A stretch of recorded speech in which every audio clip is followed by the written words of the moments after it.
50 to 80% discount సరే, నాణ్యత ఉందా? Don't worry. ఏ ఫ్యాక్టరీలో అయితే మిగతా బ్రాండ్స్ మందులు తయారు చేయబడతాయో అదే ఫ్యాక్టరీలో మెడ్ప్లస్ బ్రాండ్స్ మందులు కూడా తయారు చేస్తారు. Best quality, best price, always MedPlus.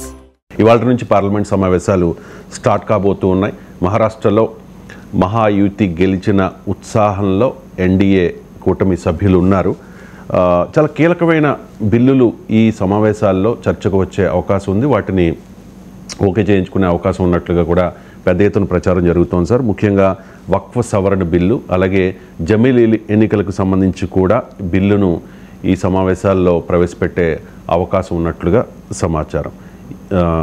అంతకు మించి ఏ ఏ అంశాలు చర్చకు వచ్చే అవకాశం ఉంది, అసలు ఏం జరిగే అవకాశం ఉంది పార్లమెంట్ సమావేశాలు? పార్లమెంట్ సమావేశాలు ముఖ్యంగా మనకి ఇప్పుడు అదానీ వ్యవహారం బయటకు వచ్చింది. అది అనివార్యంగా అదానీ వ్యవహారం గతంలో కూడా హిండెన్బర్గ్ రిపోర్ట్ వచ్చినప్పుడు పార్లమెంట్ లో పెద్ద చర్చ జరిగింది. అంటే అప్పుడేమో హిండెన్బర్గ్ను ఆరోపించారు, టైమింగ్ పార్లమెంట్ సమావేశాలు జరుగుతున్న సమయంలో రిలీజ్ చేశారు. పార్లమెంట్ దీని వెనకాల ఒక రాజకీయ కుట్ర ఉంది అని భారతీయ జనతా పార్టీ డిస్మిస్ చేసింది. కానీ ఏ సంస్థ అయినా ఒక రిపోర్ట్ ఇచ్చే ముందు, ఒక న్యూస్ పేపర్ అయినా ఏదైనా తమకు ఇన్వెస్టిగేటివ్ స్టోరీ ఉంటే దాన్ని అప్రాప్రియేట్ పీరియడ్లో రిలీజ్ చేస్తుంటారు. ఎందుకు చేస్తుంటారంటే దానికి ఆ పొలిటికల్ కరెన్సీ, దానికి డిబేటింగ్ జరగాలని. ఇప్పుడు జర్నలిజంలో కూడా న్యూస్ పేపర్ ఎడిటర్గా నేను కూడా పనిచేశాను. ఏదైనా స్టోరీ చాలా పవర్ఫుల్గా, సెన్సేషనల్గా స్టోరీ ఉంది, రాజకీయ చర్చ జరుగుతుంది ఆ స్టోరీ చుట్టూ, అసెంబ్లీలో డిబేట్ నడుస్తుంది ఆ స్టోరీ చుట్టూ అని అనుకున్నప్పుడు ఆ స్టోరీని కరెక్ట్గా అసెంబ్లీ సమావేశాల్లో టైమింగ్ చేస్తుంటాం.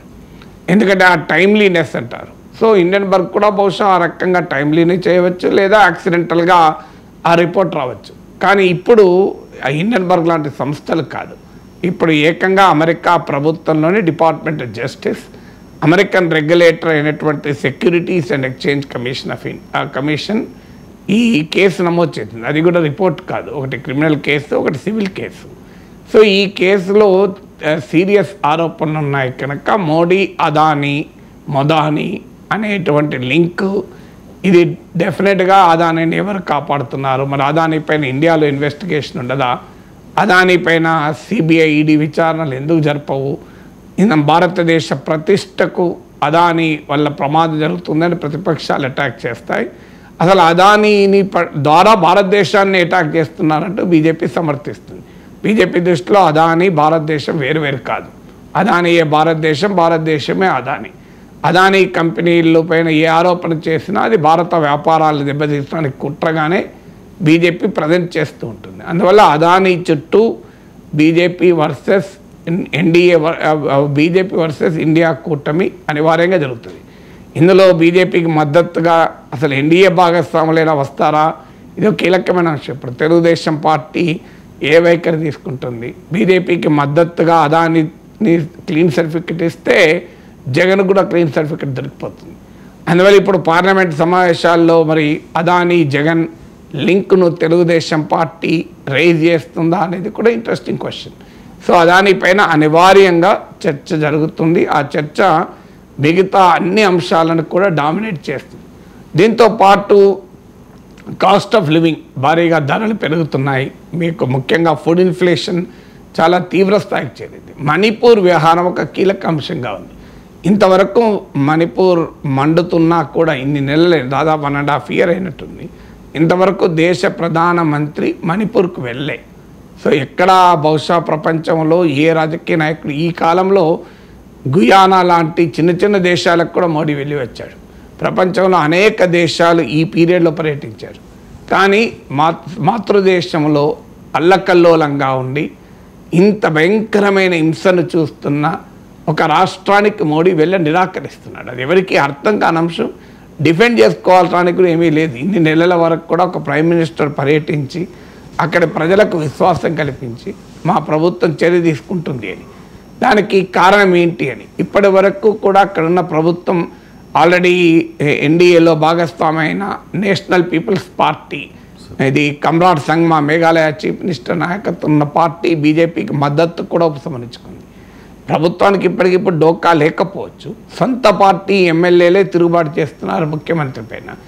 ఆఖరికి మంత్రుల ఎమ్మెల్యేల ఇండ్లనే తగలబెడుతున్నారు. అయినా అక్కడి ప్రభుత్వాన్ని తొలగించడం లేదు. ఆ ప్రభుత్వం చాలా క్లియర్గా కాన్స్టిట్యూషనల్ మెషరీని ఫెయిల్ అయి ప్రజల విశ్వాసాన్ని కోల్పోయి రాష్ట్ర ముఖ్యమంత్రి రాష్ట్రములో అనేక ప్రాంతాలు తిరగలేని దుస్థితి. అయినా ఆ ముఖ్యమంత్రిని మార్చడానికి సిద్ధపడలేదు. కర్ణాటకలో ముఖ్యమంత్రుల్ని మార్చారు. ఏడీఆర్ అప్పుడు మార్చి ఇంకొని పెట్టారు, ఇంకొని మార్చి ఇంకో బొమ్మాయిని పెట్టారు. కానీ మణిపూర్లో మాత్రం ఆ ముఖ్యమంత్రికి కాన్ఫిడెంట్గా ప్రైమ్ మినిస్టర్ అండగా నిలిచి పార్టీ అండగా నిలుస్తుంది. అందువల్ల మణిపూర్ భారతదేశంలో లేదా? మణిపూర్ పట్ల ప్రధానమంత్రి ఎందుకు ఈ వైఖరి అనుసరిస్తున్నాడు? మణిపూర్ పైన చర్చ జరపాలి అని 40 రోజులు గతంలో పార్లమెంట్ సమావేశాల్లో కొట్లాడాల్సింది, ఒక రకంగా నిరసన తెలపాల్సింది.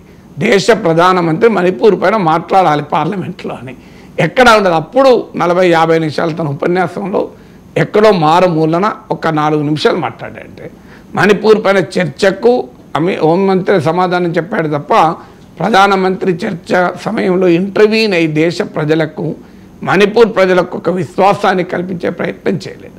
అంటే పార్లమెంట్లో మాట్లాడరు, మణిపూర్ వెళ్ళరు, ప్రపంచమంతా పర్యటిస్తారు ప్రైమ్ మినిస్టర్. ఉక్రెయిన్ యుద్ధాన్ని ఆపగలుగుతారు, గాజా యుద్ధాన్ని ఆపగలుగుతారు, దానికి చర్చలు జరుపుతారు.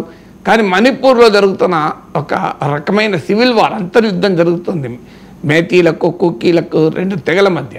కానీ దానిపైన ఇంతటి నిర్లక్ష్యం అనేది అంగీకరించే అంశమే కాదు. అందువల్ల పార్లమెంట్ సమావేశాల్లో ఖచ్చితంగా ఈ అంశం అదాని మణిపూర్ ప్రతిపక్షాలకు ఆయుధం అవుతుంది.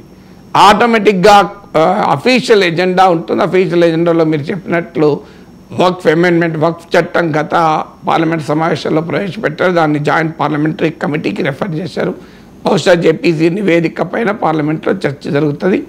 వక్ఫ్ చట్టం ఆధారంగా చేసుకొని హిందూ ముస్లిం డివైడ్ను మళ్ళీ రాజకీయాల్లో ఇటీవల మహారాష్ట్ర ఎన్నికల సమయంలో బీజేపీకి బాగా లాభించింది. ఆ అంశాన్ని ఇప్పుడు మళ్ళీ తాము సమర్థవంతంగా మణిపూర్ అదానీలతో ప్రతిపక్షాలు దాడి చేస్తే వక్ఫ్, ముస్లిం అపీజ్మెంటు, హిందూ ముస్లిం డివైడ్ అనే అంశంతో ఖచ్చితంగా బీజేపీ అటాక్ చేస్తుంది. ఇక జమిలీ ఎన్నికల బిల్లు తెస్తాం నెక్స్ట్ సెషన్లో అని గతంలో అన్నారు.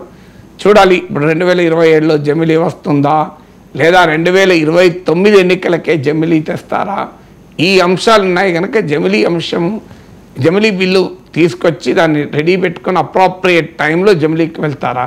మహారాష్ట్ర ఫలితాల తర్వాత బీజేపీలో కాన్ఫిడెన్స్ పెరుగుతుంది కనుక ముందే జమిలీకి వెళ్తారా అనేది జమిలీ బిల్లు కూడా ఖచ్చితంగా సభ ముందు వచ్చే అవకాశం ఉంది.